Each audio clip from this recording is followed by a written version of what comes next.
Hey guys, good morning to all of you and welcome to the science class in class 6।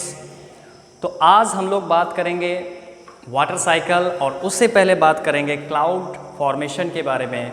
और सबसे पहले मैं कल के कुछ टॉपिक्स को मैं रिवाइज करवाना चाहूँगा। तो क्लास ज्वाइन करने से पहले आप लोग प्लीज़ अपना अटेंडेंस बना लिया करें, इसके बाद ही आप क्लास देखें तो ज़्यादा बेहतर है। तो आज इस क्लास में हम लोग सबसे पहले कुछ पुरानी चीज़ों को दोहराएंगे, उसे रिपीट करेंगे। तो जैसा कि कल हम लोगों ने पढ़ा था कंडेंसेशन एंड इवेपोरेशन के बारे में, ठीक है। तो देखिए कंडेंसेशन एंड इवेपोरेशन है क्या। बेसिकली जो भी वाटर बॉडीज़ हैं जहाँ पर भी पानी इकट्ठा है, जमा है, सबसे पहले आप याद रखें कि वो कहीं ना कहीं वेपोराइज्ड हो रहे हैं। अब ये वेपोराइज्ड होना क्या होता है, दैट मीन्स कि जो वाटर हैं वो सनलाइट के कारण या अधिक हीट या गर्मी के कारण वह भाप में कन्वर्ट हो करके लाइट होने के कारण एयर में चला जाता है और इसके बाद वह बादल बनाता है, ठीक है। तो इसे कहते हैं इवेपोरेशन। अगर हम बात करें कंडेंसेशन की, तो कंडेंसेशन क्या होता है, जब यह बादल पुनः बारिश के रूप में हमारे इस वातावरण में, हमारे वायुमंडल में प्रवेश करता है, तो वह किसी न किसी वाटर बॉडीज़ को, किसी भी झील, नदी, पोखर, तालाब, इन सबों को भर देता है। तो इस तरह से भाप के जल में परिवर्तित होने की जो प्रक्रिया है, इसे हम लोग कंडेंसेशन कहते हैं। तो अगर आप इसे बहुत ही आसान शब्दों में याद करना चाहें तो आप इसे ऐसे डेफिनेशन में याद कर सकते हैं, इवेपोरेशन। What is evaporation? देखिए आप लिख सकते हैं the process of changing water into water vapour, ठीक है। मैं कह रहा हूँ वाटर इनटू वाटर वेपर, यानी नीचे से ऊपर जा रहा है, दैट मीन्स वाटर से कन्वर्ट होके वो भाप के रूप में ऊपर जा रहा है। That means the process of changing water into water vapour on heating, ये टर्म याद रखिएगा, on heating is called evaporation. यानी कि जल का अधिक गर्म होने के बाद वाष्प में बदलने की जो प्रक्रिया है, इसे हम इवेपोरेशन कहते हैं। अब जस्ट इसका अपोजिट सोचेंगे, व्हाट इज कंडेंसेशन। देखिए the process of changing water vapour into water, that means कि जो वाटर वेपर है वो पुनः वाटर में चेंज हो रहा है on cooling, not on heating. मैंने यहाँ बोला ऑन कूलिंग, यानी ठंडा होने के बाद। तो फिर से सुनिए गौर से, the process of changing water vapour into water, ऊपर से नीचे आ रहा है, ठीक है। The process of changing water vapour into water on cooling is called condensation. ये दो डेफिनेशन आपको अच्छे से याद रखने हैं। तो अब जो हम लोग बात करने जा रहे हैं क्लाउड फॉर्मेशन की, ठीक है। देखिए कहता है water vapour found by vaporisation is mixed in the air. सबसे पहले तो जो वाटर वेपर तैयार हुआ इतने गर्मी के कारण, जो वेपोराइज्ड होकर के जो वाटर वेपर बना, वो कहीं ना कहीं इस एयर में जा कर के घुल जाता है, मिल जाता है। दो sea water has salt in it and the salt does not vaporise along with the water. चूँकि समुद्र का जो पानी है वो खारा है, उसमें नमक है, और नमक जो होता है वह उस जलवाष्प के साथ नहीं जा सकता है, वो भारी होता है, वेटफुल होता है।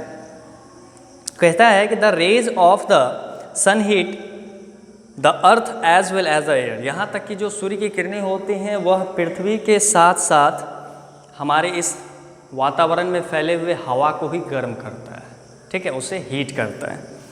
तो कहता है द हॉट मॉइस्ट एयर, जो गर्म जिसमें नमी है जिस हवा में, मूव्स अपवर्ड्स एंड कूल, ये धीरे धीरे करके ऊपर उठता है और वह ठंडा होने लगता है। When it becomes sufficiently cold, और जब यह पूरी तरह से ठंडा हो जाता है तो कहता है कंडेंसेशन टेक्स प्लेस, तब यहाँ पर संघनन की प्रक्रिया शुरू होती है, कंडेंसेशन की प्रक्रिया शुरू होती है। And tiny droplets of water are formed, और इससे जो होते हैं ड्रॉपलेट्स यानी जल की छोटी छोटी बूंदों का निर्माण होता है, which are carried by air, जो हवा के द्वारा एक जगह से दूसरे जगह तक पहुँचा दिया जाता है। कहता है minute dust particles help in the formation of water droplets, यहाँ तक कि छोटे छोटे जो काफ़ी छोटे छोटे सूक्ष्म जो धूल के कण होते हैं, जिसके कारण कहता है वाटर ड्रॉपलेट्स का निर्माण होता है। Clouds are a mixture of water droplets, air and dust. अब ये क्लाउड्स क्या है? क्लाउड्स जो हैं यह बेसिकली मिक्सचर हैं जल के बूंदों का, हवा का और डस्ट पार्टिकल्स का, ठीक है। अब कहता है freeze into ice. That means कि in nature the upper atmosphere becomes very cold at some places. जो हमारा इस वायुमंडल में जो भी हवा है बेसिकली जो अपर एटमॉस्फेयर होते हैं, कहता है कोल्ड एट सम प्लेसेस, यानी कुछ ऐसी जगह हैं जहाँ पर ये ठंडा हो जाते हैं. And the liquid droplets even the more lightier than and the freeze into ice, और ये जम करके बर्फ़ का भी निर्माण करते हैं. अब कहता है डिफरेंट हाइट्स, अलग अलग ऊंचाइयों पर different types of clouds are formed, अलग अलग बादलों का निर्माण होता है. इवन एट ग्राउंड लेवल, जबकि हम अगर ज़मीन के स्तर की बात करें तो समटाइम्स ड्यूरिंग विंटर, जाड़े के समय कहता है मॉइस्ट एयर गेट्स कूल्ड, जो मॉइस्ट एयर होते हैं वो ठंडे हो जाते हैं. ठीक है, जो हवा में जो नमीदार हवा है वो ठंडे हो जाते हैं. And condensation of water vapour occurs, और यहाँ पर जो होता है कंडेंसेशन होता है कि वो वापस जल के रूप में नीचे चला आता है. कहता है this results in fog and mist, और इसके कारण जो होता है अक्सर आप जाड़े में देखते होंगे काफ़ी ज़्यादा कुहासा लगना, है ना, कोहरा लगना, ये सब चीज़ें होती रहती हैं. तो कहता है the condensation of water can take place on the cold surface of the blades of grasses, और ये जो कंडेंसेशन होते हैं वो वाटर के रूप में देखे जा सकते हैं, वो भी घास की जो पत्तियां होती हैं इसके कोड़ पर आप देख सकते हैं. And also on flowers and the leaves of plants and trees, और यहाँ तक कि आप रंग बिरंगे फूलों के ऊपर, पत्तियों के ऊपर, पौधे के पत्तियों के ऊपर भी आप इस तरह की बूंदें देख सकते हैं. और इसी जल की बूंदों को दिस इज़ कॉल्ड ड्यू, जिसे हम कहते हैं ड्यू.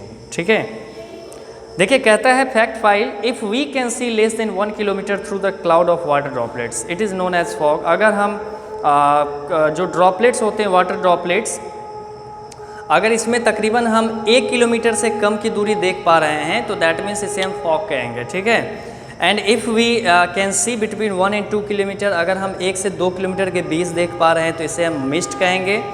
और fog and mist are also forms of cloud and generally formed at night. जब ये दोनों मिल जाते हैं तो बेसिकली यह भी बादल का निर्माण करते हैं, और अक्सर ये बादल आपको रात में देखने को ज़्यादा मिलेंगे. ठीक है, तो आज का जो हमारा मेन टॉपिक है वो है वाटर साइकिल यानी जल चक्र.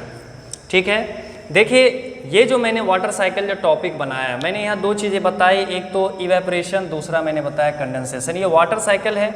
आप यहाँ पर वाटर की कल्पना कर लें, कोई भी वाटर बॉडीज़ की कल्पना कर लें, कोई भी नदी, झील, पोखर, तालाब, किसी भी चीज़ की कल्पना कर सकते हैं. अब मान लीजिए कि यहाँ पर वाटर स्टोर है. जब सन का हीट इस वाटर बॉडीज़ पर पड़ेगा तो वह गर्म होकर के वेपोराइज्ड होगा और ये जो है वापस ऊपर की ओर जाएगा.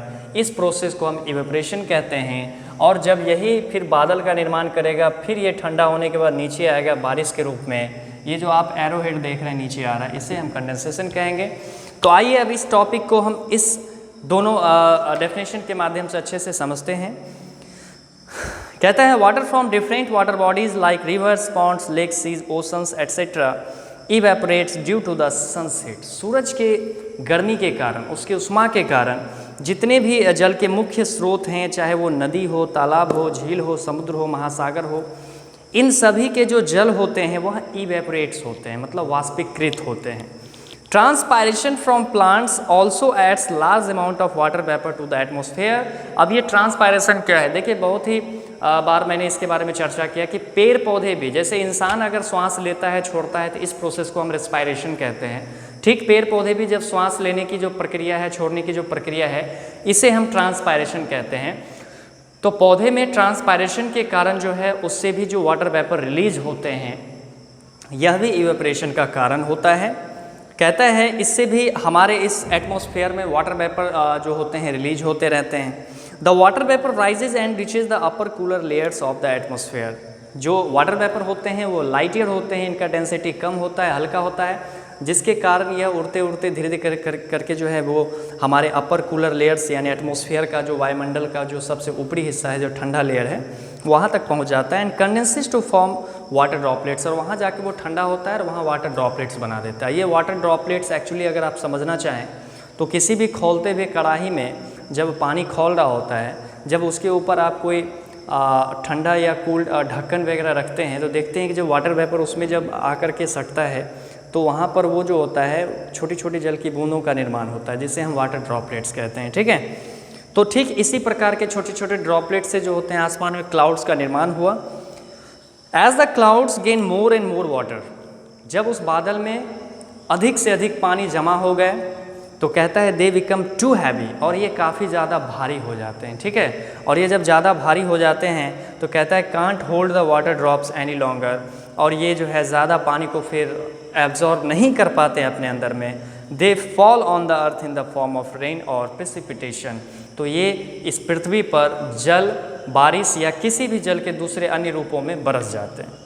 अब ये प्रेसिपिटेशन क्या है? Precipitation is the form of different types of forms of water like rain, इसके अलावा आपने सुना होगा स्नो फॉलिंग, है ना, हेल स्टोन। तो ये सब जो है अलग अलग फॉर्म से होते हैं। अब वाटर का पृथ्वी तक आने का जो अलग अलग फॉर्म है इसे हम प्रेसिपिटेशन कहते हैं।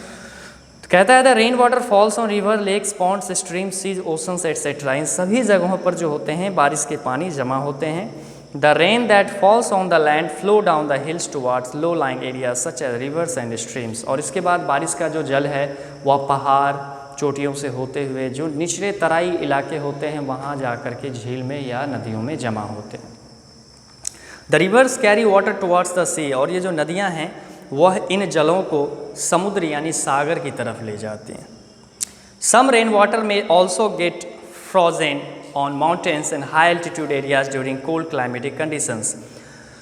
कई ऐसे रेन वाटर जो होते हैं कहीं कहीं पहाड़ पर, पर्वतों पर जो होने वाले वर्षा के जो जल होते हैं बेसिकली वो फ्रोजन यानी जम जाते हैं, और इसके जमने का कारण है हाई एल्टीट्यूड, अधिक ऊंचाई पर जो है इतना ठंड होता है कि वहाँ पर जितने भी बारिश के पानी इकट्ठा होते हैं वो सभी बर्फ़ बन जाते हैं, जम जाते हैं।